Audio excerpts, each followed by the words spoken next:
Ayan guys, ipapakita ko naman sa inyo yung laman ng aking mini ref. Ayan, nangunguna yung emperador.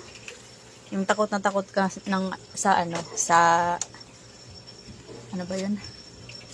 Ang Uber, ayan. May nakatago ko bang alak sa ref. Ayan yung aking cookies, hindi ko pa nagagawa. Busy lagi, ayan. Pati yung iba ko na stock, ayan. Tapos pati asukal.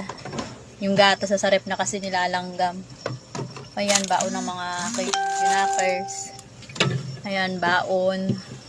Almusal. Tapos ayan, nabos na yung aking ice candy. Yellow na lang natetera. Kailangan ko na ulit gumawa. Kasi taga-ubos yung aking bugoy-bugoy. Ayan.